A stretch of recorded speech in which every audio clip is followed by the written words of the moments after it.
It's Sunday night. It's 8 o'clock. Welcome to All Lacrosse Live. I'm Gary Groob in Toronto. With me, as always, I have Shawn Slaght over Moose Jaw. Shawn, how you doing? Doing pretty good. Thanks, Gary. Excellent. And I have Muffler Mike over in Connecticut. Mike, how are you? I'm doing good. Great. You know the old Wizard of Oz thing, there's no place like home. There's no place like home. I'm home. It's been a long week. It's been a fun week, but it's been a long week. And, the President's Cup was a blast. It was so much fun. There were so many great things going on, so many great stories, so many great other things that went on in and around the entire thing. We'll get into all of that. We got PLL for you because the big game is tomorrow. Games are tomorrow, as well as Founders Cup, and we also have our main cup set up and all that. But just before we get rolling, a reminder to everybody that all of our shows are live across Facebook, Twitter, YouTube, Twitch, and also Instagram Live. Remember, please, to subscribe, follow, also share. Let everybody know about us, please. Please enjoy all of our affiliates across the Streampunk Entertainment Network, which includes Streampunk Cinema, Streampunk Combat, CFL shows, soccer shows, NFL shows, all kinds of shows. So please let everybody in on it. If you've missed a show, no problem. You can catch all the shows on YouTube, which includes Streampunk Cinema on YouTube, as well as Streampunk Combat on YouTube. And don't forget, of course, all lacrosse, all the time for all of your lacrosse needs on YouTube, which includes retro games, interviews, our library of shows, all kinds of extra stuff as well, which include fights, press conferences, retro, everything. Anything you can think of, we have got on there and more coming all the time. Remember, you can stay up to date with all sports by visiting streampunkentertainment.com with great articles from our huge staff of contributors. Also, a reminder that the show is brought to you by 60. 60 is Canada's newest and most exciting sports uniform teamwear brand, delivering top quality uniforms and teamwear that reflects the spirit of and identity of each team. Their commitment to innovation and excellence sets them apart, ensuring that every customer experiences the perfect blend of style and functionality. Unleash your greatness with 60. Add Lax Talk 10 on your order for an additional 10% discount on the order. How do you get there, you say? Number one, you can get the QR code that is in the center of your screen right now, or you can catch them on Instagram at sweet_60. You can email them at info.sweet60@gmail.com, or you can go on to their website directly at www.sweet60.ca/60. Jim is more than happy to help with all of your needs, lacrosse and any other sports that are needed, as well as a whole line of extra stuff, which include golf shirts, jackets, and any of that. We're working on a line with him and should be coming out very, very shortly. And just a little idea of some of the mock-ups. Well, guys, President's Cup is in the books. Got to congratulate, first of all, Brooklyn did play a great game, but your champions, the Snake Island Muskies. And boy, oh boy, did they ever have the best game set for their last game. It was unreal. And of course, a great picture of one of our friends from the show and a great friend of Mike. Oops, that's the wrong one. We're ahead of ourselves. That's Curtis Conley with the trophy. And he had a great series as well. Also, congratulations to Brooklyn. They played a superb series. Fell just short. But, as I saw it in that game, Snake Island had the perfect game plan defensively because they're bigger and almost as quick, if not in some aspects quicker than Brooklyn, because Brooklyn's thing is outrun you and run you around the floor. But they grounded and pounded any of the forwards as long as they came anywhere near the area code where the net was, and absolutely made them pay every time they got in close. And after a while, they didn't even get close anymore. And all these, I thought Matt Sawyer was behind the Brooklyn bench for a bit. There were so many outside shots coming. It was wild.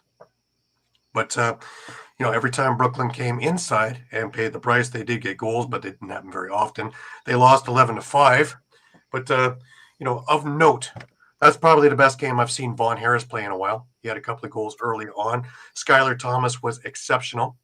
The player of the game was Joey Spallina for Snake Island. It was Scott Reed for Brooklyn. And Scott Reed has had a cup of coffee in the NLL. He's not a tall guy, but boy, oh boy, is he gritty. He is afraid of no one and nothing. He had a goal as well as he was all over the floor, transitionally, defensively, even offensively, and would do anything that he had to do. So he was your MVP for Brooklyn. The MVP of the tournament was Nick Demuth, and he was sensational. Throughout the week, he was sensational. The Muskies went 6-0. They did not lose a game. They had a couple of scares.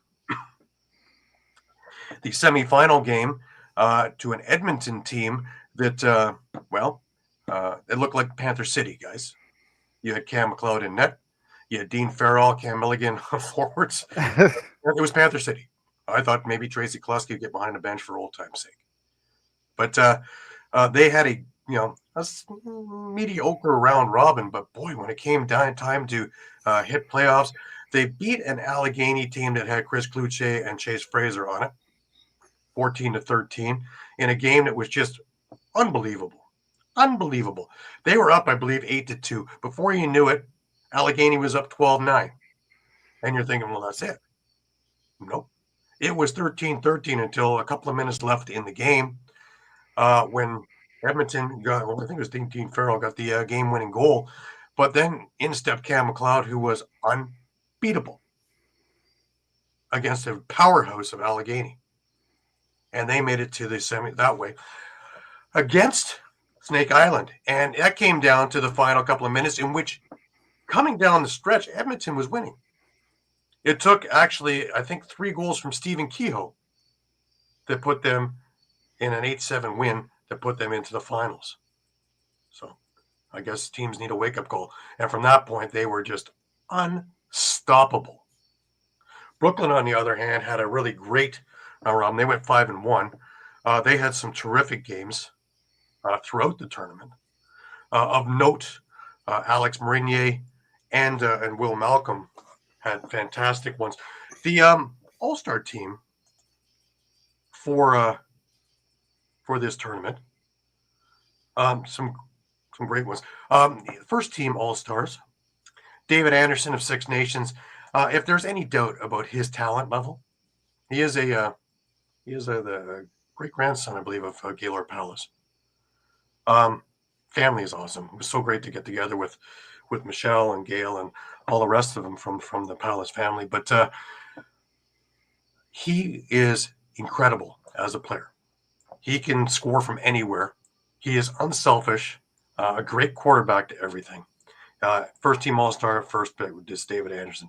Will McLeod and Alex Marinier, as previously stated. Chase Fraser from Allegheny, Joey Spallina from Snake Island, and Nick Demuth from Snake Island. That rounded out the first team All-Stars. The second team All-Stars had Dean Farrell from Edmonton, Keegan Bell from Ladner, Ryan Lanchbury from Snake Island, Alex Dilleron from Winnipeg. Now, this guy is the real deal. Big player, all over the floor, can play transitionally, can play offense. He really was excellent in this series in a team that really didn't have a whole lot of star power in there, but was very, very competitive in every game that they played. Jared Toll for Edmonton and Deacon Knott in goal for Brooklyn. And, of course, as I'd mentioned, the MVP of the tournament was Nick Demuth. Absolutely spectacular showing. Oh, Eduardo's with us. Eduardo, welcome. Yeah, Eduardo. Always for being a supporter. Appreciate that. But, man, I tell you, if there were glitches, we never really saw them. It was run so well that everything kind of worked. Of course, we had the glitch, the big one. Shawn, your Saskatchewan team, don't know what's going on in that province, but they sent 10 guys. Yeah, I don't know what happened there, but the big thing there is if there's such thing as a spirit of lacrosse, that was the Saskatchewan team. Goaltender Pat Malou, friend of mine from Rebeski over a number of years, was part of that squad. And I'll tell you, None of them quit.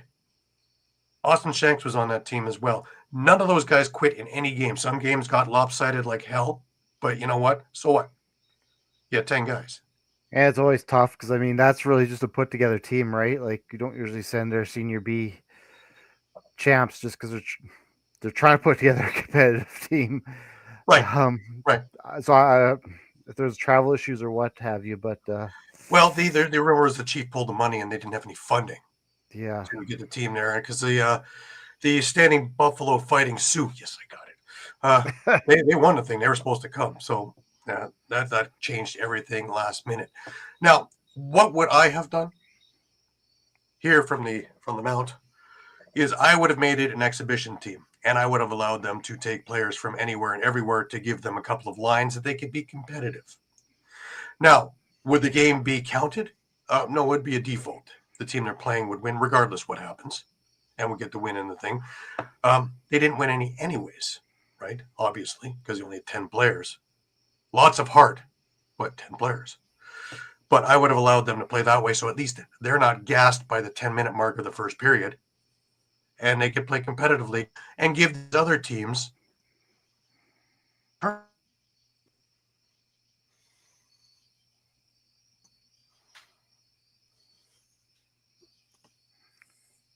was saying, I think, Roger strikes again. Yeah. Well, when we're talking about, the consolation game, and they're playing Allegheny, and you got Chase Fraser, and first off, Chase Martin played out, Lane Smith played in net. Chase Martin actually scored a goal, and he won a couple of faceoffs, but that's beside the point. But it just, it was taken in the spirit of things with no stop time, and just having fun. It was kind of a street lacrosse game. But, we could have avoided that and just done it that way with an exhibition team, give the win to the other team and let them play. But, hey, with the exception of that, I really love what Winnipeg showed. They have a lot of gumption. And a friend of our program, as well as a friend of our site, Lee Asham, his son, Lowell, played on that Winnipeg team. Got a chance to talk with him briefly and meet him. So really nice kid. And the team has a lot of heart. So look out, Manitoba is going to be entering the fray here. Ladner, a whole different story. Were they a tough team? Yes. Were they the team that has won 3 previous? No. Has the rules that have come in where you can only have 3 NLLers taken effect? Yes. But, a lot of guys have graduated onto other things and doing other things. So that's evolution, right?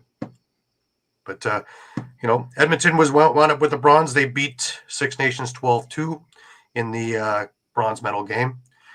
Your gold medalist, of course, is Snake Island, and your silver medalist, the Brooklyn Merchants. So congratulations to everybody involved. It was great to see Pat Gregoire and Jake Elliott make their way over from the Minto over to the President's Cup. Matt Carrick, of course, with JVI, and we all had a lot of fun. Well, thank you very much. Appreciate that. Yes, I was bestowed the honor of singing the Canadian national anthem at the gold medal game. And what a thrill. What a thrill. To be on the floor with all that talent. Tell you what, that was just an absolute, thrill. So I was very, very pleased to be asked and to be able to deliver for them. All right, without further ado, because we have some things to talk about with this gentleman, Mr. Caden Balint, welcome to the show, sir. I just came from an area of town, which is, unlike you, very happy about the Firewolves.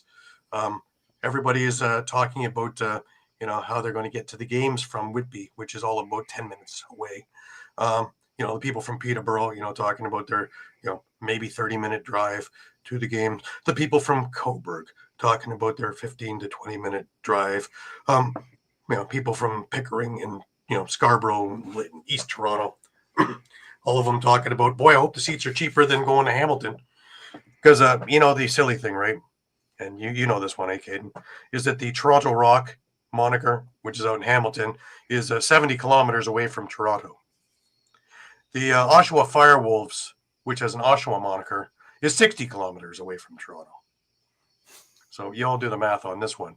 So I got a feeling that we're going to see allegiances shift in the next little bit. And I was saying, more as a FYI for the people there. I'd seen a Dyson Williams little thing over on Instagram talking about excited to be in his hometown.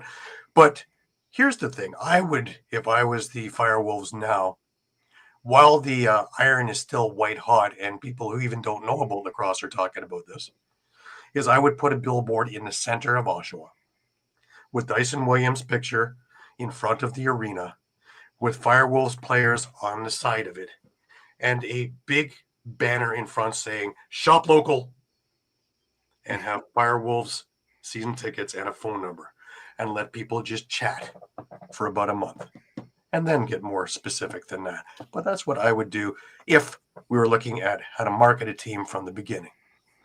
Anyways, we haven't heard from Caden and all this really, and I really would like to get his thoughts on what in the heck went on here. Caden? Well, Oh, sorry.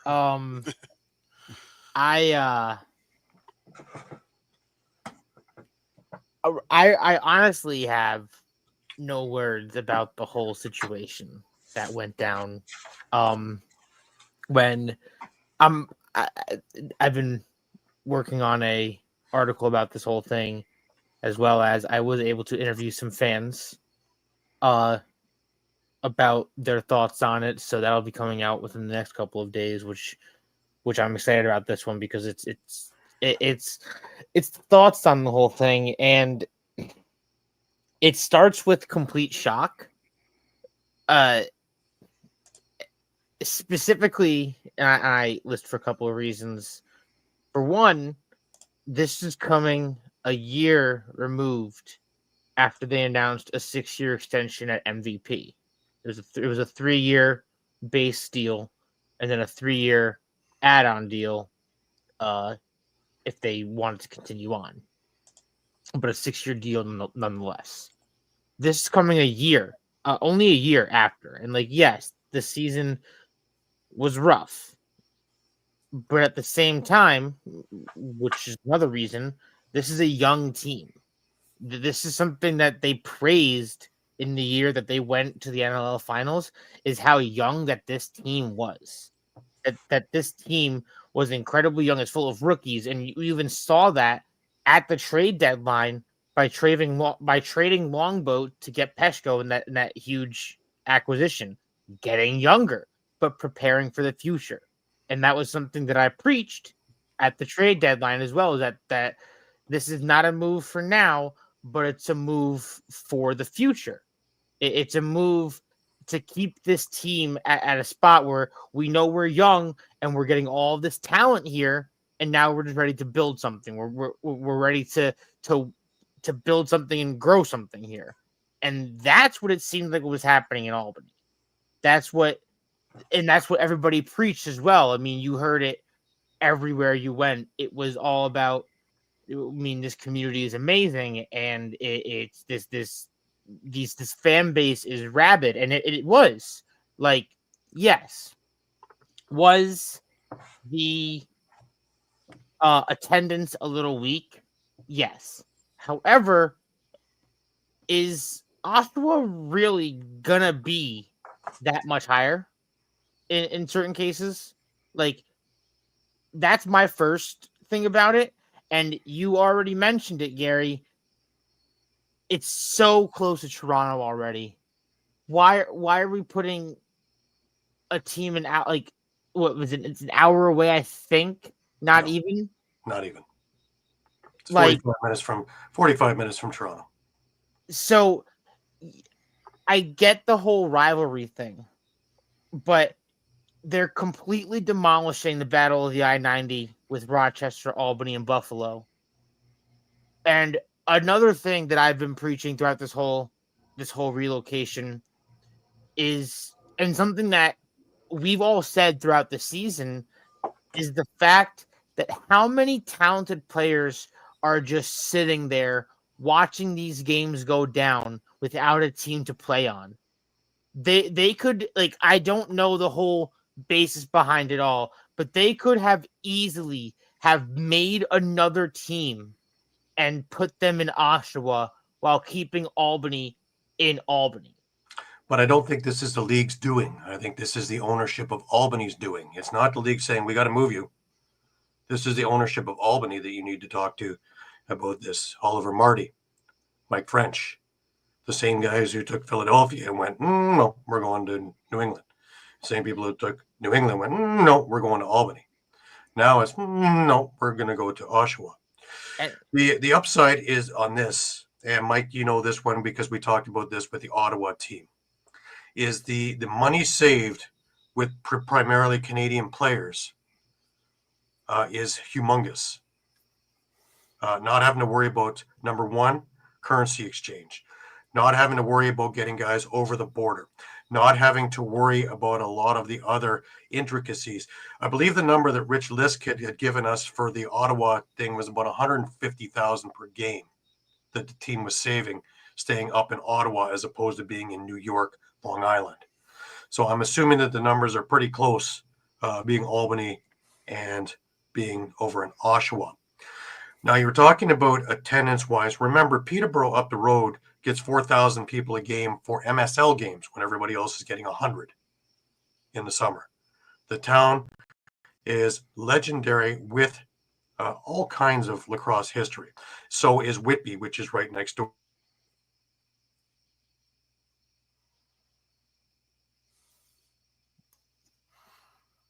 Rogers pitching a no-hitter here on Gary. Yeah. I mean, I'll jump in, and as the guy who watched that team leave town before Caden watched. I mean, obviously it was difficult. I have a lot of the same feelings as Caden. The difference was I had to sit through a canceled season in between. So, and yeah, Utica Yeti makes a good point that the insurance, I think a big part of that was, having to have like the workman's comp policies and stuff. I agree with Eduardo on this one too. Yeah, absolutely. Even higher. So yeah, on that one. And how many players live in Canada? Most of them, and they don't get any chance to practice other than Friday of the game. Now they can have a Wednesday night practice, a Tuesday night practice, and you want to see a team jump ahead? Take a look. The Rock have a practice every Tuesday night. They always have a competitive team. Whether they can win or not, who knows? But it's a big difference. Buffalo practices a track once a week. Makes a big difference. So there's a number of different things because Albany, as much as I love it, it's for an Ontario guy, it is a pain to get there because the only way I can get there is driving 6 hours to drive there. And when you were playing, you've got the 6 hour drive in, the 6 hour drive out. There's not much time for practice. And when you do, you're trying to rest so that you have something for the game. So there's a number of logistical issues that work as well as financial issues. Now, granted also that the attendance wasn't great, was getting better, but wasn't great.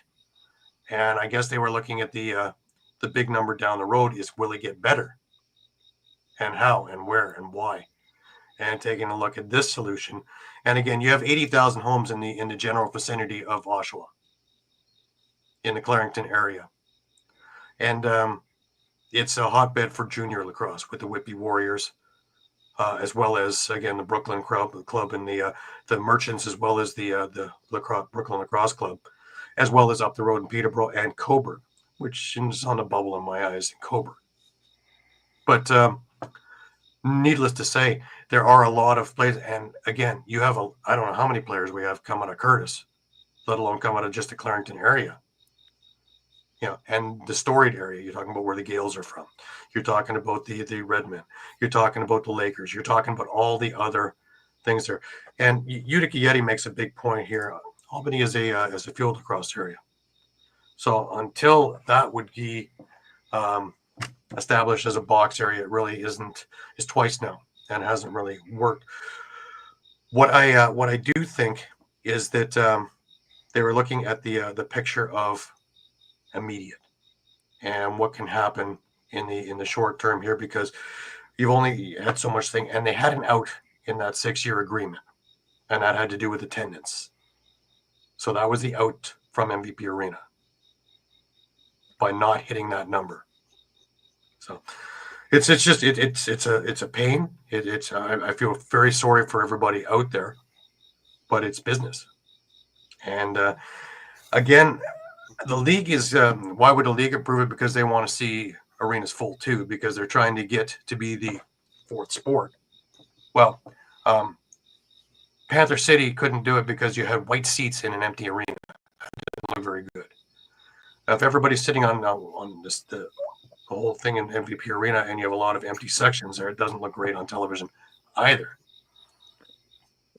No, 100%, and I agree that business is business, and this is something that felt like it was a rug pulled out underneath us. But granted, that this isn't the first time it's happened with Albany, not with just lacrosse, but with the sports in general.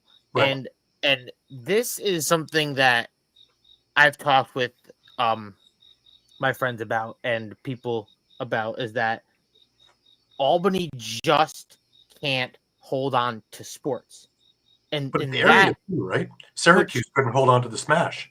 no, but we look back to obviously the Firewolves, when we had, and there was the Attack, but then there was the River Rats, there was the Albany Devils, there was a arena football team there previously. I think there was 2 there previously. Then Antonio Brown got involved. That whole thing went cattywampus, leading to the Firebirds coming in, which are still here. But Right. it's a consistent in and out. A team can't stay there for more than a couple of years. And yes, a big part of that is attendance. Yeah. It definitely is attendance, but it also has to be on the city of Albany to talk about these, and not just the city of Albany, but this area of upstate New York needs to talk about these games if they're going to get these filled. Because Region marketing. Yeah. Hence what I was saying at the beginning of the show, what I would do if I was there, and just have a billboard and have people talking while it's white hot still. And the only billboards I ever saw for Albany was at MVP. The only ads I saw, granted, it's local up here, was only on local TV. Right. Like I never saw them try to push anything on social media as much. Just from the snow, Eduardo. Just from the snow alone. I swear there was nothing in the papers about games. Like, you saw maybe minor little things, and obviously there's the Times Union writing their lacrosse stories. But there was, outside of it, like on the drives to the arena, you'd think like, oh, Buffalo is coming. Maybe they would try to highlight that. No, there's nothing. There was no vision. There was no billboards. There was nothing going to the arena except until you got there. And granted, it's in the area, but you need to branch it out to people outside, because the whole thing they were talking about is we're making the prices cheaper for the families, and they did. But the situation was they weren't advertising to the families. Right. Yeah. And sadly, what you just described was more than Panther City ever did in 3 years. Believe it or not. And I have been talking till I've been blue in the face about it, even in Toronto, is that you don't market to the adult. It's not the Mill League from 1993. We're sponsored by Coors Light. It is, you market to the kid. Why? You market to an adult, you sell one ticket. You market to a kid, and he or she likes it, and now you get brother, sister, mom, dad, uncle, aunt, grandmother, grandfather. Yep. You're selling 5 to 7 tickets per family. That's how you fill a house. That's also how you get a base for future. Now, to knock on your other point there of why Oshawa is because the other point that I had brought up before, and that is the league at this point needs to find areas where they don't have to train and teach people about box lacrosse. You bring it into an already made area that's a hotbed like Clarington, and you have already people who know the game better than the people who are putting it on for you. So you already have a ready base. Now, I talk about, we're going to bring Pat on in a minute. I talked about Philadelphia and Comcast as well, and the rumors that Comcast, have no plans for the Wings, and Laval looks like a really rosy spot for them. And if anybody's worried about lacrosse,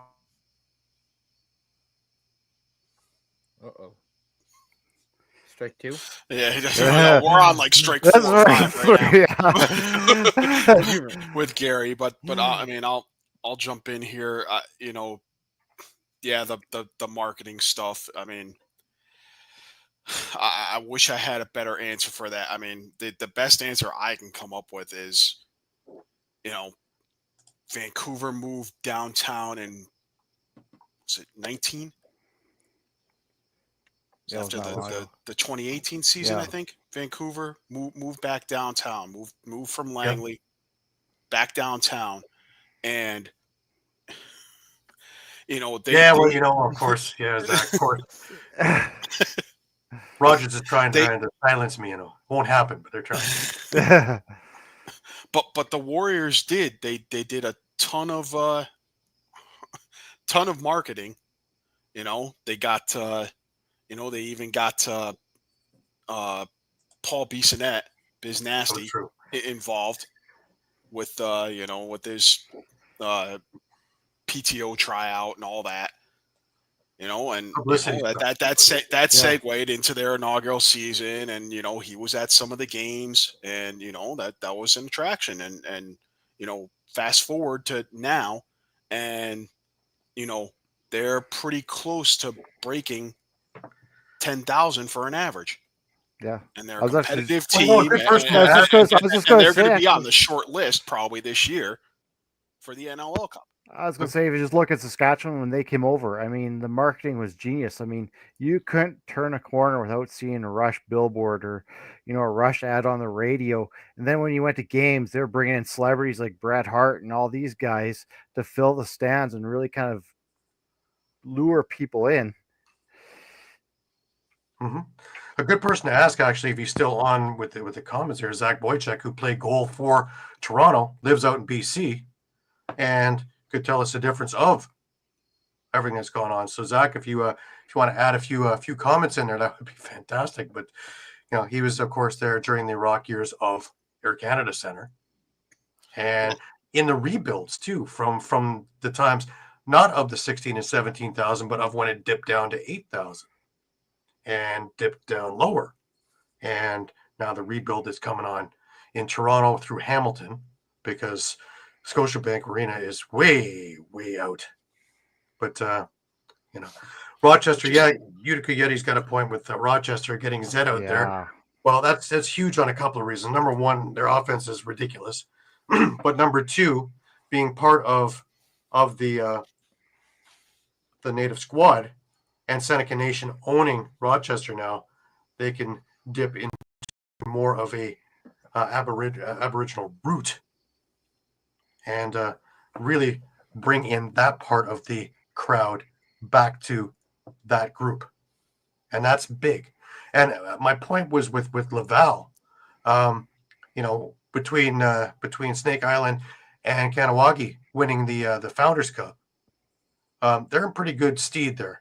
There's a lot of great talent out in Quebec.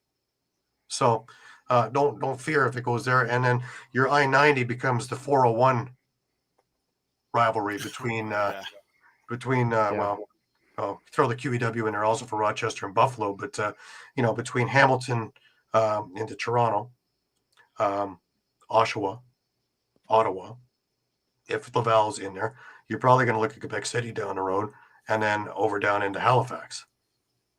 So Then I go back to the West. Why are we not looking at the West? Why not a Winnipeg? Winnipeg has proven now that they can move forward because their things are going into Senior B, so they're having enough talent level in there. Before it was so, but they're moving forward. Of course, we know Alberta has got a lot of things going on in there. Saskatchewan has got things going on in there if they can sort out what's going on. Yeah, like I don't think you could have a second team in Saskatchewan, but I think you're still missing markets, especially in like a Winnipeg. You know, I'm always lukewarm about the Edmonton idea, but there's still that market there as well. So I think that's a big thing. You know, we're still talking about out east, but we're not talking anything out west.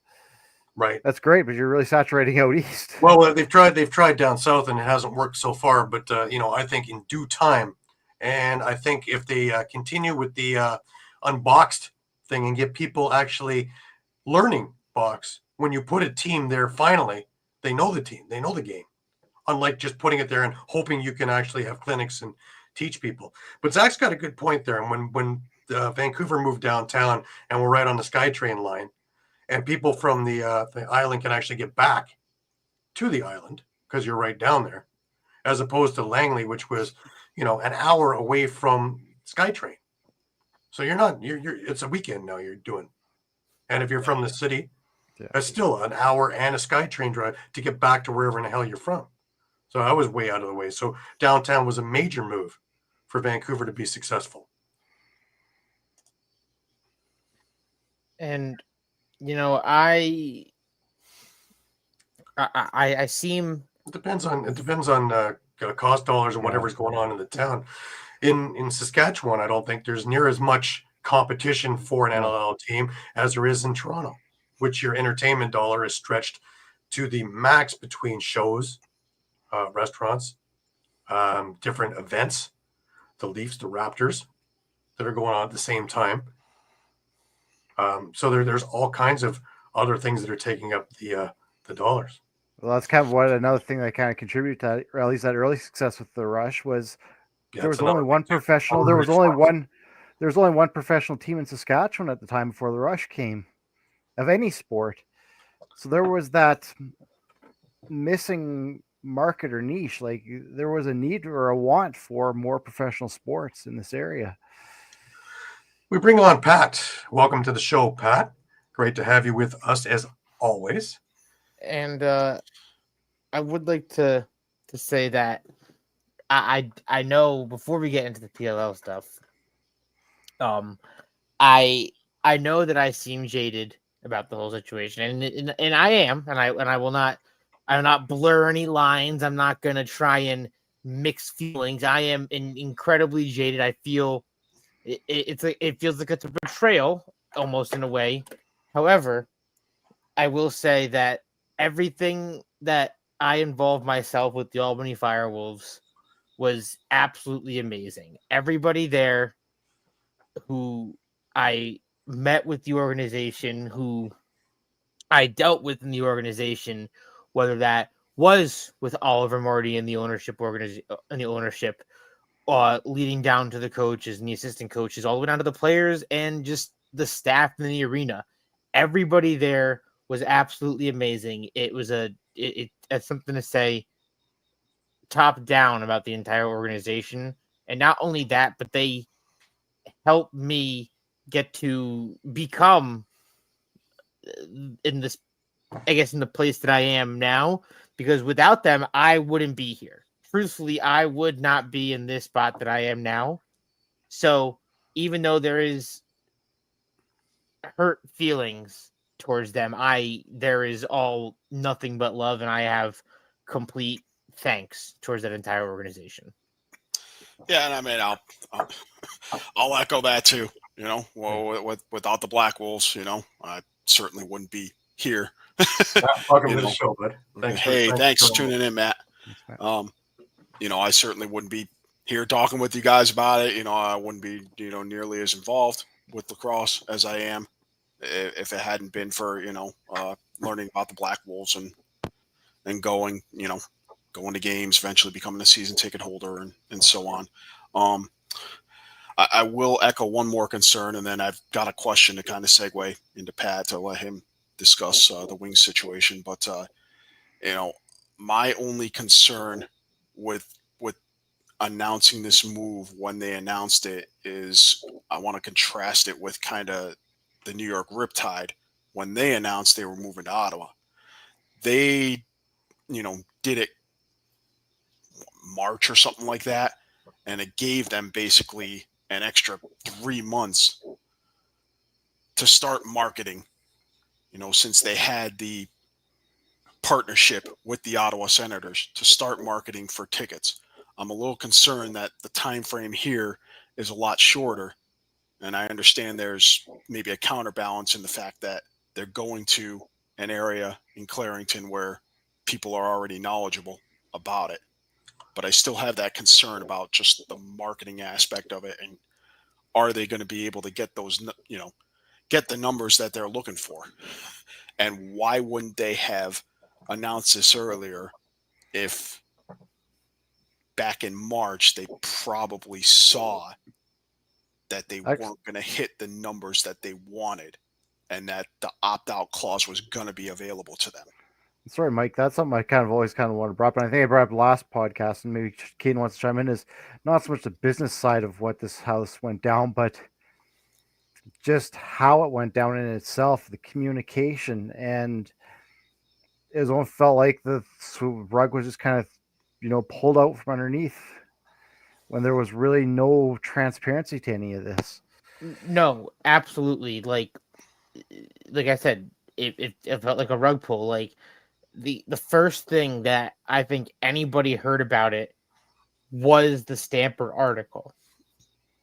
And it was legit a day after. He posted that August 18th, and August 19th, the NLL and the Albany Firewolves announced the relocation. Almost kind of like, oh crap, Stamper said this, we need to put something out now. This is a thing that, how long was that, how long was this in the works? And if they were planning on going to Oshawa all along, well, you take a look at it. It's a newly renovated building too, right? So obviously the seed was in the ground.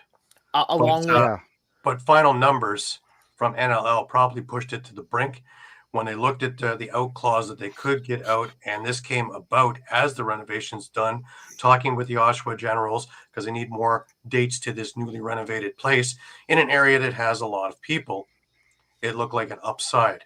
So, yeah, people are slighted on one side. I think every one of us have gone through a team that has gone. Pat has they'll have two versions of the Wings going. Mike lost the Black Wolves to become the Fire Wolves. Shawn was a recipient of the Rush leaving Edmonton and becoming the Saskatchewan Rush. I've watched Toronto, come from Hamilton and go back to Hamilton. And if I can, it's crazy. What I'm hearing from you guys is that, the Xfinity Center now, or X Mobile Center, has no intentions of bringing the Wings for the ride. And now I'm butthurt because this is now, again, how I got in this business, how I became part of the media. It's because of you guys. You guys got me through the door. I've been covering that team for 2 years. Even though I gave, had a lot of fun times with these guys, quite, through the ups and downs of the squad. And I feel, if anybody, I really feel bad for because he's got the team and the city written on his sleeves as Paul Day. You really get to know that guy and see after a bad loss, that guy is steaming, or if he's very upset, he's pacing back and forth. He really tried to build a winning culture, a winning commodity with the town on paper. If you looked at this team on paper, you would say this is a playoff team, a championship caliber kind of a team.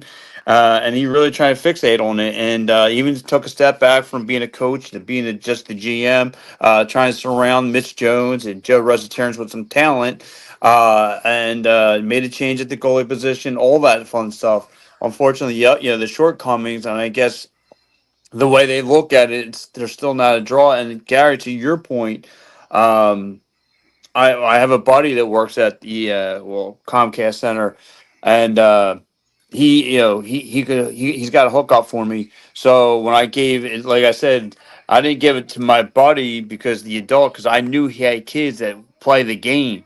So when you give it to two 11-year-olds, boy and a girl, they're going to also bring their mom and dad to go check out, the pros do it.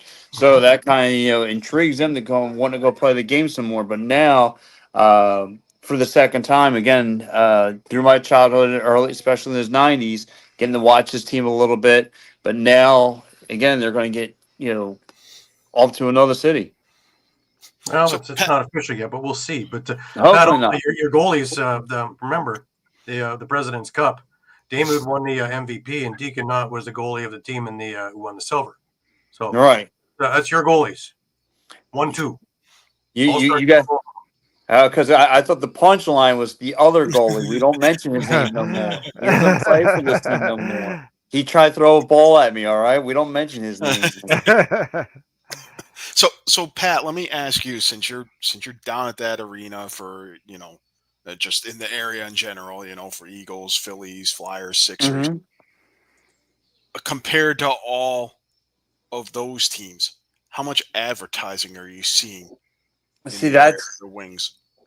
That's the part that hurts. That's the part that hurts because I see more advertising for the Water Dog stuff than you do for the Wings. And again, and I know a lot of people, especially the media who try to cover this team, trying to get the fans more familiarized with the Mitch Jones, the Joe Russell-Terrence, and all that stuff, trying to break out their personalities. But again, the personality and the jersey sales, like outside, like they only sold their jerseys at the Wells Fargo Center. They never, sold it at any sporting goods stores, at Dick's or anything. They just sold it.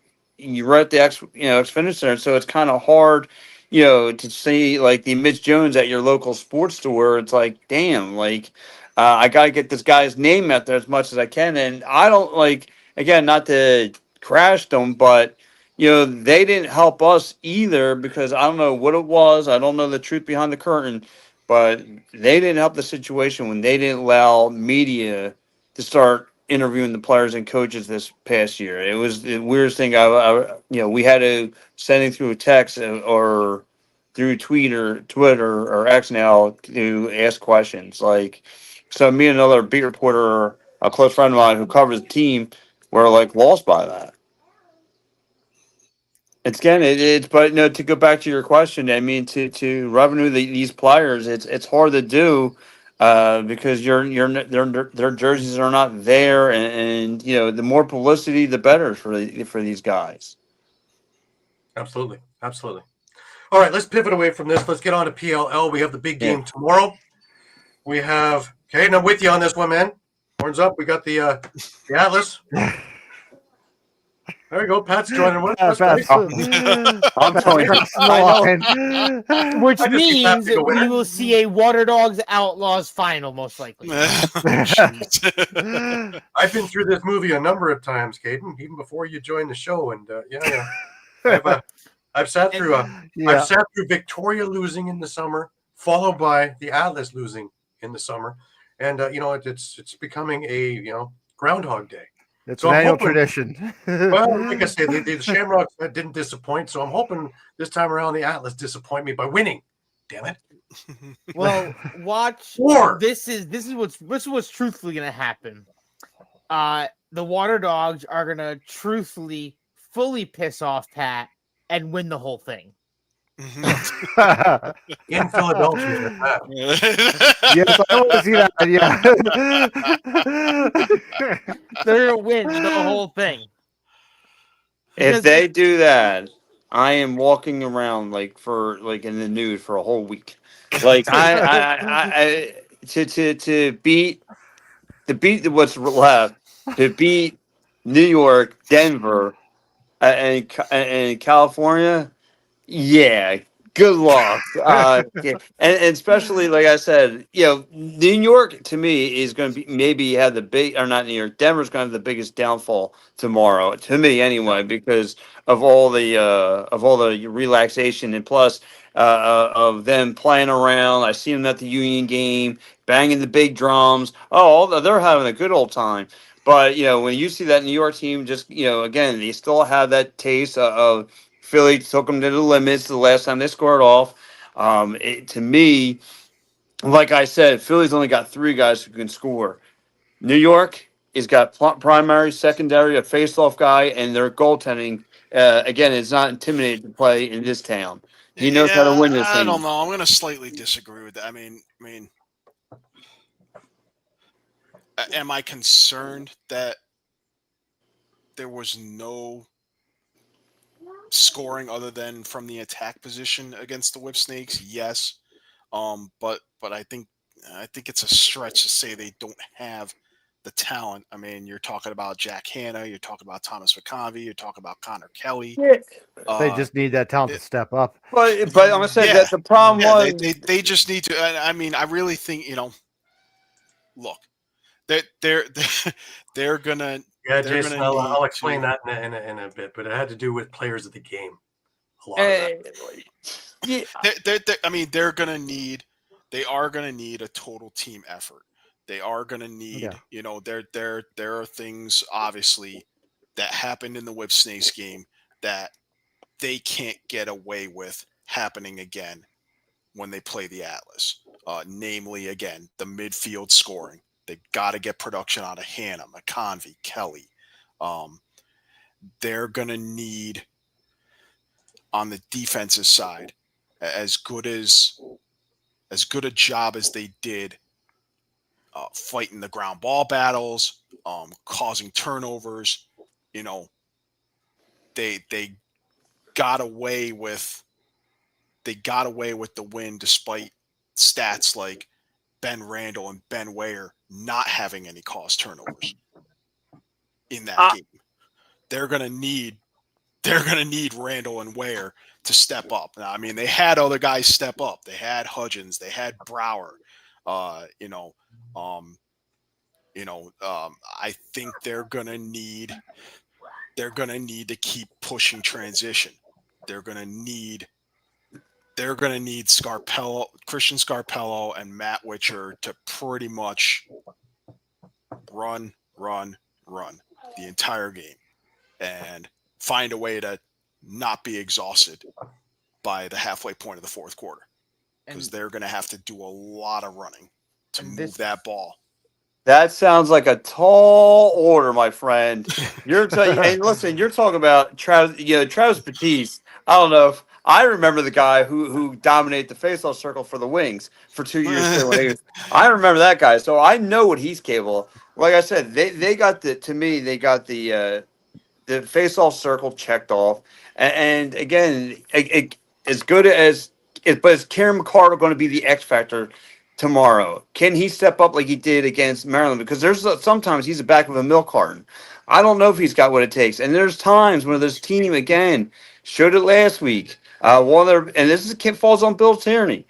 What happens? When they have a lead, they kind of take their foot off that gas pedal. With this New York team, you can't afford that. You have one little hiccup, and that team's going to make you pay the piper. Jeff T, Connor Schellenberger, and then they got secondary scorings. Reed, Brian. If I'm saying this wrong, Constable. He could shoot. He could shoot from them 2-pointer. I mean, those guys are relentless, and like I said, if they make it a close fight, I'll be all happy. Look, they passed my expectations. They got this far. They made a nice story. They got past the first round. I didn't see that coming. I wrote them off 5 weeks ago. So listen, if they can make this into a game, so be it. If they lose to a better opponent, it was bound to happen. And look, New York is right now a juggernaut.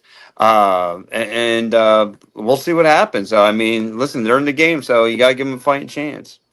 I mean, Pat, I've preached it. You've preached it in multiple past Philadelphia, New York matchups, and it's so hard to contain this team.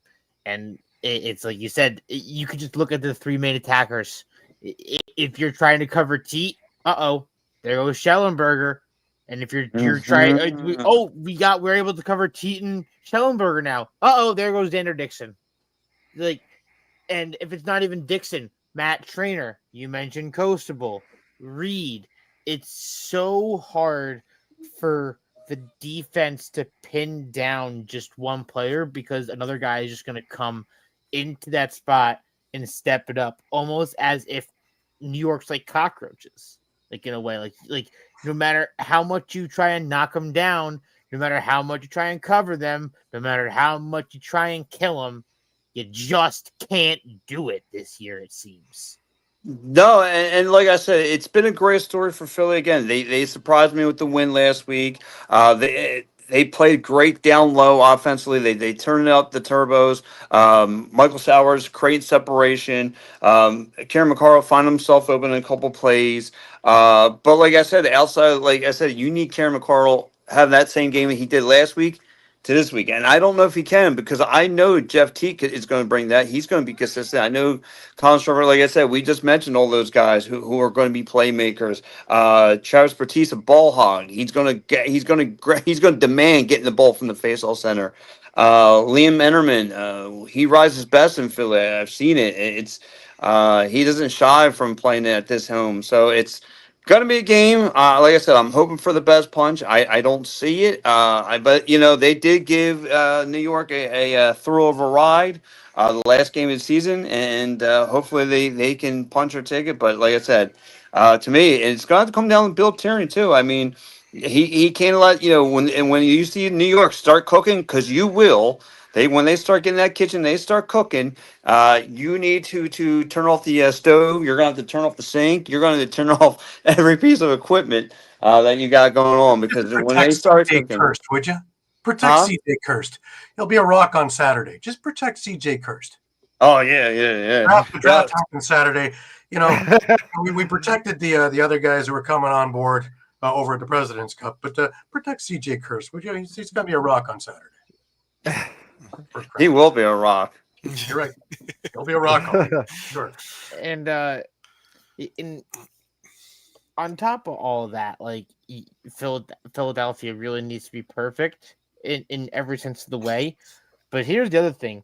We're mentioning all of this offensive firepower. We're mentioning all of this offensive threats. We mentioned Trevor Baptiste. We haven't even looked at the defense for New York. Logan, McCarr, Adler, like those three can single-handedly just bring New York into the finals on their defensive prowess alone. Yeah, and they can, and like I said, they'll cause corruption out there, and I gotta know if this team's got a backup plan. And again, like if you don't think this New York team has done their study of how to slow down Mike Sowers, okay, Mike Sowers is going to get behind Liam Ironman's goaltender nets and try and make a play. Okay, they're going to have it's going to be like one big giant tic-tac-toe board. Where they have an X, they'll have the circle right next to it. It's just going to be scary. Well, Frio Brower and Randall are. Strike 5.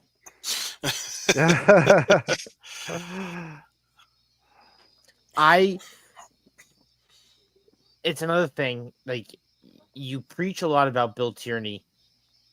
He really needs to keep him. Like, he really needs to kind of keep himself. If there's a Bell representative out there, please call me. He really needs to keep himself composed, because in a situation like this with the wrong minutes, Matt, don't worry. With the wrong moves and with the wrong subs and with just the wrong attitude going into it, this is a game where the coach could absolutely just lose you the game. And it's something that you say a lot for a lot of different sports. Like you can say it for basketball, you can say it for football, you can say it for hockey. It's not something that you can really say for lacrosse a lot of the time. So it really has to be a catastrophic a catastrophic blow up for you to say that it was the coach who lost you the game. All right. Yeah. Mike, I got a question. Denver, California, is it even worth watching? I mean, yeah, I mean, the biggest question there obviously is going to be, how rusty are the Outlaws going to be after not playing for A month? basically a month? I mean, I I'm also not. would ask which California Redwoods have to get off to a quick start and catch them flat-footed. which Redwoods team shows up, because I've watched two. I've watched the one that is absolutely honed skill, and I've watched one that's learning the skills.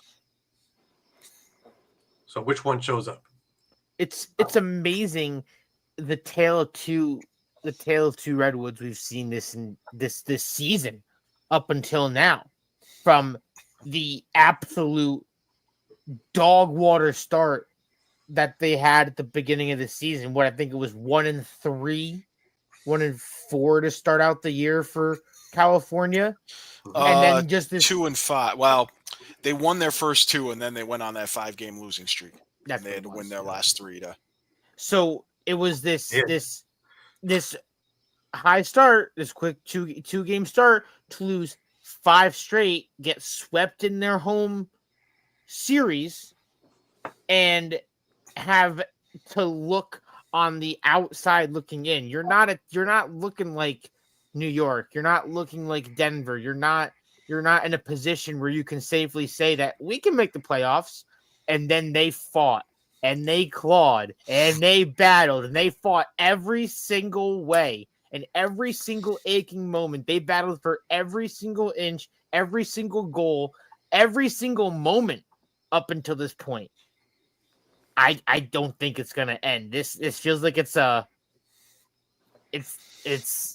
like this run of untold proportions. Here's almost. here's the big thing is, and you've seen it in hockey happen a number of times too, is teams that skate in as the number 8 and just barely make the playoffs have been playing playoff hockey for a month. California's been playing playoff lacrosse Yeah. for 3 the weeks. majority of the season, because they've had to really step it up if they wanted to get in there, and they did.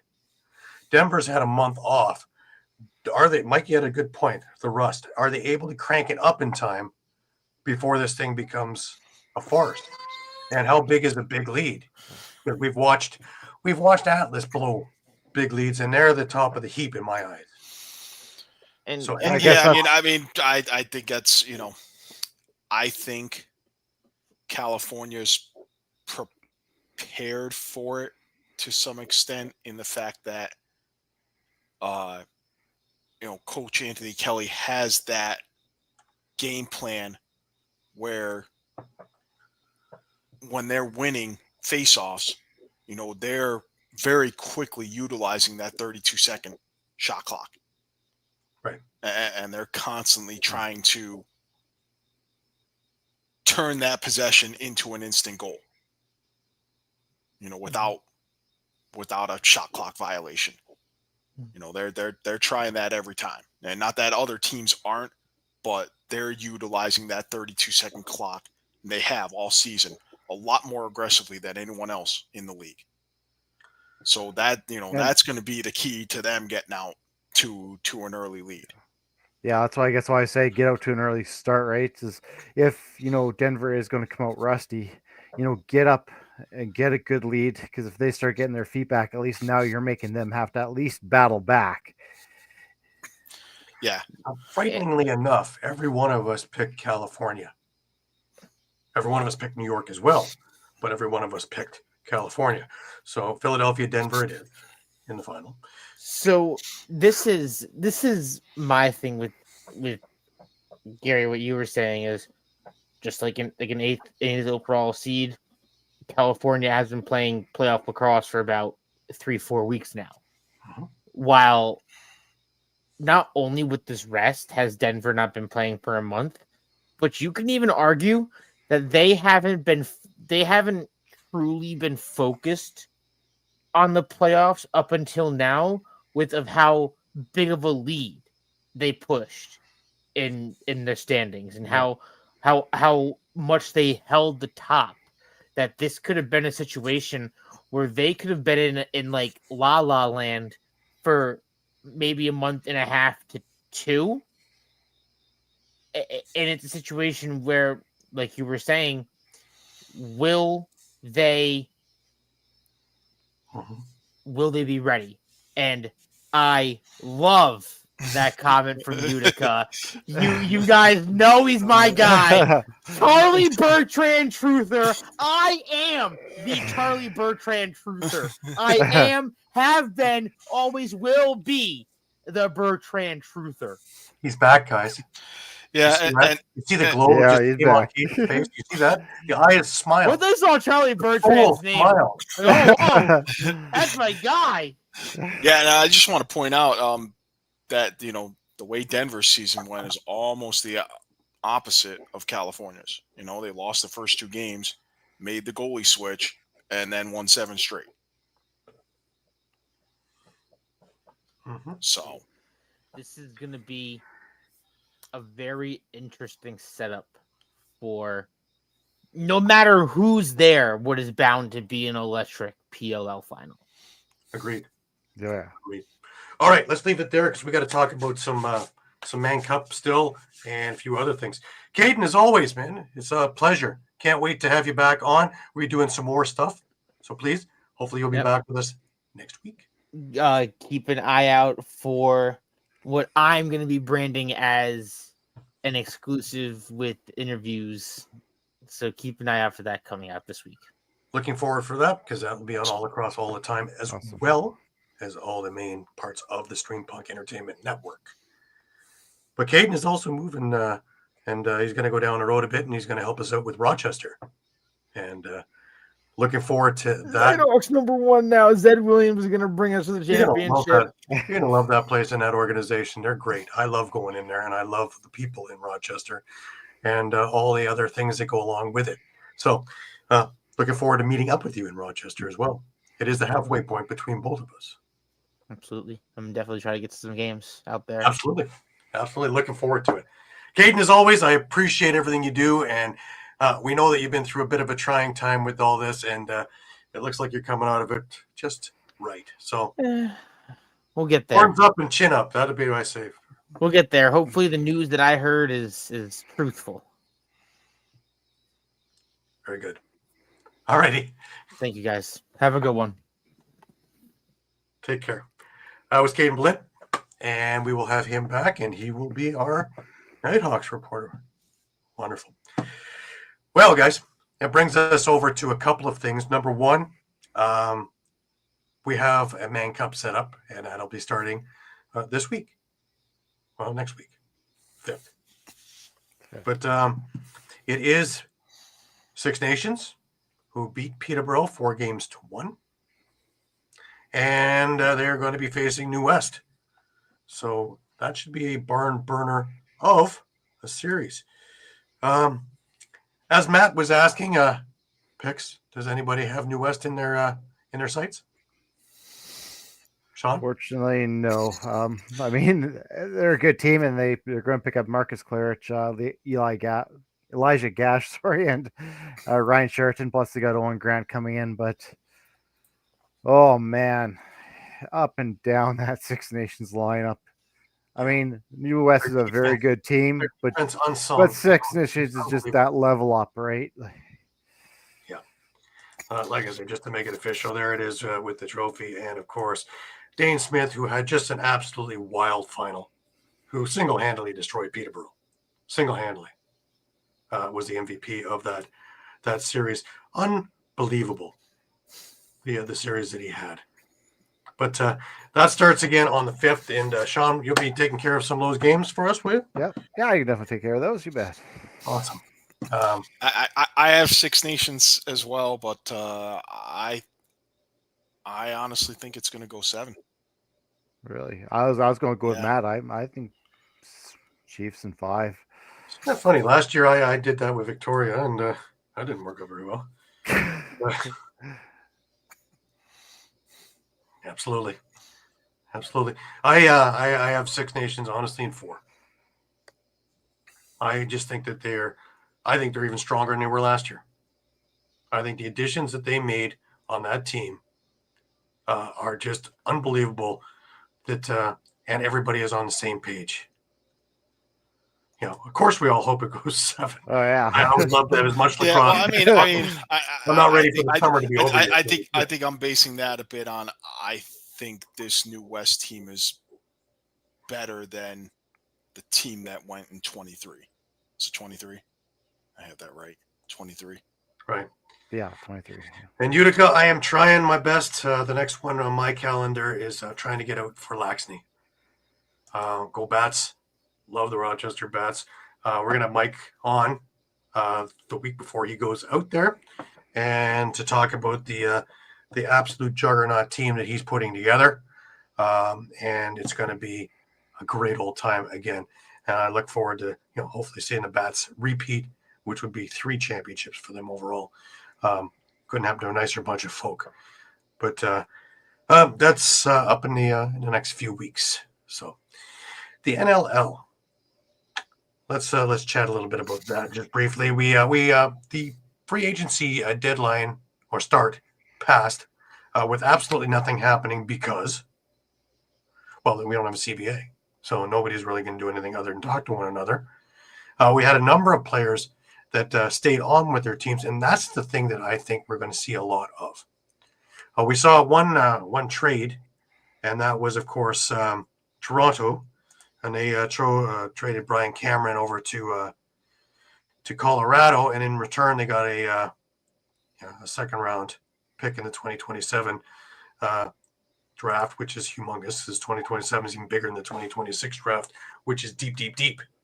So this is big, and Brian Cameron probably won't get a sniff here in Toronto, even though he's a fantastic big body, great shot. Another Howitzer, another Zach Mans, honestly. Yeah. Just a bigger guy. And, I guess they're looking with CJ Kirst and maybe an Alex Marinier that they have that covered already. But we wait to see about that and see if they keep the third pick or they trade it. And it's a 50-50 split when I'm talking to people right now. So yeah, and let's not forget that's actually going to work out even better than we think probably for Brian Cameron, because Colorado will not have the services of Eli McLaughlin for a good chunk of the season. Yep. Yeah. So, true. They still have Will Malcolm, they still have Connor Robinson, but now Thomas Vella, but now you're going to add Cameron to that side. Right. That left Again, side. another comparison to Zach Mans, just a really good player, just needs an opportunity to play, and maybe that's just what he needs is to go to and Colorado. That's the thing. In Toronto, he's only getting a part-time deal, and that's only if someone got hurt. And they had a lot of injuries last year, and he was one of them. So that didn't help his case any. But it's going to be interesting. I wish him the best of luck, and love to see him catch on and really be a big part of Colorado's offense. I was when I mentioned just briefly that the Founders Cup also had a victor, and that was in their gold medal game. Kahnawake. They beat the Coquitlam Adanacs 9-4. So the Hunters, they are your Founders Cup champs in everything. Also, one other thing of note is that the Kufla, it opens up next weekend. So it's already going, I believe, or did it open this next weekend? I believe it is. I was just talking with Greg Hound, and we were talking about Laurier and a few other squads, and moving on. So it's going to be big. I saw Brady Kiernan over the weekend over at the President's Cup, and of course his knee is done because of a summer injury, but he's still going to be on the bench as a coach with the Gales. So that's the Queen's Gales. Gotta get all these Gales set right. But yeah, so we wish Brady the best, and of course Connor being the head coach there, and Brady being the defensive coach for the Gales. So it's that time of year where Canadian Field is starting to take shape, and it's going to be an exciting year. It is their 40th year, and this time around, my schedule actually works well for Getaway Weekend, and it's in Brampton, so I don't have to drive a couple of hours away It's only a 30-minute drive, and I will be there for the main festivities in that down the road in November. So, but that's a few months away still. A few cool months away. Not ready to get out of summer yet, guys. But what a week. What a week. Between everything that went on in the President's Cup, between MSL getting their victor, so now we have a Man Cup, between Founders Cup, we had the Minto Cup the week earlier. It was great to see Jake Elliott and Pat Gregoire, as well as Matt Carrick and everybody else that was over at Aaron Stamper made a visit there as well, a couple of days. So it was great to chat with him as well. It's just been an absolute fantastic week of lacrosse. And if you can't fall in love with the game during that time, man, there's something wrong with you. I showed this to the guys off air. Of course, with the Muskies, I got the cap, but I also got this really great handmade miniature stick, Woody. And that's something. Awesome. The craftsmanship. That's very cool. It's just something else. And, I almost kicked myself that I didn't get a few of them because, man, they're just gorgeous. And dead ringers. So the talent is all over the place. But, like I mentioned earlier, if anybody's worried about Quebec lacrosse,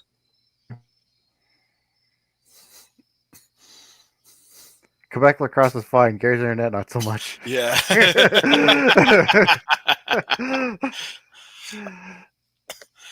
Yeah, between Kanawaki and Snake Island. Yeah. There's plenty of talent in that area. So, I was just going to say, too, you don't sleep on the Prairie Provinces, anything like Gary was mentioning. Winnipeg had a really great showing. Edmonton. It's unfortunate what happened with Saskatchewan, but I know there's a lot of talented players out here, too. So, Absolutely. the key of the game is growing out west in the Prairie Provinces as well. If we can get Lacrosse Canada to get their ducks in a row and actually take leadership instead of having the provinces tell them what to do, then we're in good shape. Because even the U.S. has that straight with Boxlab running the other programs. That's the way it has to be done if we're gonna move forward in this. So let's hope, because everything is really rolling forward, and I'm really enthused about what I'm seeing from all angles. There are always the nitpicky little things, but there's all kinds of things that are positives, and I prefer to keep looking. Like I say, it's been a holiday weekend, and everybody and their internet here. So of course things are going a little wonky. They're wonky at best, but now they're really wonky. But what can we say? We live with it. We roll with the punches, just like anything else. Right? Roll with the punches. No alcohol by this point. My favorite sign that I took from the President's Cup. From the beer garden, of course. Having a quick one. Town Brewery. So, when I open up my bar, which is called my Wits End. Where are you? I'm at my Wits End. What kind of beer? I'm having a beer, a quick one. Anyways, that'll do us for another week. Just a reminder to everybody that we are on Facebook, we're on Twitter, X, we are on Instagram, we are on Thread, we are on YouTube. Please tell everybody about us. We are your Costco of lacrosse. We are your one-stop shop. We always have our fingers to the pulse of the situation, and we are your reliable source when it comes to information. We are all on the phones and on our text and with everything, with all the people involved, so that we have the news reliably, quickly to you, as quickly as we can get it out to you, with a number of sources that we can get it out to you with. So please let everybody know. Please come back. See us 2, 3, 4, 5 times a day, because the news is always changing, and we are there for you. It is our privilege and our pleasure to bring you all of the news and recaps as they happen. That brings us to the last words for the week. Shawn, let's start with you. How are your Riders doing tonight? It is 23-17 Riders in the fourth quarter. Oh, Go like Riders. that. Yeah. And My bet 365 likes that as well. if you know anything about Labor Day weekend football in Saskatchewan, there's a stadium right down the highway right now with 34,000 screaming fans. So tomorrow to be out in the Hammer, that wonderful spot where the Argos and the Ticats will. they'll have a brawl, and then a little bit of football will be done in between that. And that's just the stands. Yeah. Yeah. Sounds like Winnipeg and Saskatchewan too. But yeah, other than that, lacrosse wise, looking forward to the Man Cup as we mentioned. I really love Mike's optimism that New West could bring it to 7. Regardless of what happens, that's going to be a fantastic series. And yeah, just looking forward to seeing what happens with the free agency and the CBA coming up. Absolutely. Mike, last words to you. Well, congratulations to you. Based on our picks, you're gonna win the PLL pick'ems this year, regardless of what Oh, that was happens. the NLL trophy up on the shelf there, and if I could put that into a Muffler fund, I still have an empty hand. I'm looking forward to tomorrow's playoff games. I really think both are going to be good. Again, it's can the Water Dogs be perfect, more or less, and can the Outlaws find a way to knock off a month of rust from not playing? Yeah, absolutely. So, I'm hoping that this is the year for Atlas. So many times have I been so close and been so disappointed. This is the year. This is the year. Are you listening? This is the year. I just I watched all my Gales buddies on the Merchants lose to Snake Island, but on the other hand, there's a bunch of friends of mine on Snake Island that won. So it's the beauty of having horses in all the races, right? Yeah. Can't cheer for anybody anymore, but too many friends all over the place. But it's great, and it was a fantastic week. Run great, absolutely run fantastic. And I say whatever little hitches there are, and there are always hitches. Were covered very nicely. You know, when you're talking about Doug Louie and his group running things, incredible. I was privileged to be a part of that group that was picking players of the games and being part of some of the other executive things that were going on there. So I was very, very privileged to be included in that group and some of the other things that are planned down the road and in the future, as well as some of the things that have gone on. So I absolutely love it and can't get enough of this stuff. So, to dive both feet in and be up to my neck in it, love it. Love it. Wouldn't know what I would do without it. So, thank goodness for lacrosse and its community.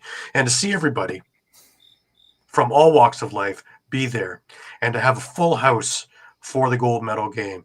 Oh, man, to see that place full again, like in days of old, it was just so wonderful to hear that noise and see those people. And even as I was doing the anthem, to look around and see so many people in there, faces I knew, faces I didn't know. It was just heartwarming to see that the game is alive and well everywhere with different aspects and different nationalities and different heritage all coming together for the one main purpose of lacrosse. To say it is the creator's game, the healer, the medicine game is so true. And nothing shows it more than when you get competitions like the Founders, like the Minto, like the President's Cup, and as we're going to see in a week's time, the Man Cup. So if you have an opportunity to watch it, please do. All righty. That should cover us for this. Remember that we are on every Sunday at 8 p.m. Eastern. Please check us out during the week in all of our social media. And as well, don't forget NLL Lacrosse Talk on Thursdays with myself and Frank Stanisi. This week we got a huge guest. Got Marty O'Neill on the show. Should be a lot of fun and a lot of excitement. A lot of alumni from Brooklyn and some other current players as well as former players coming on that show over the next couple of months as well.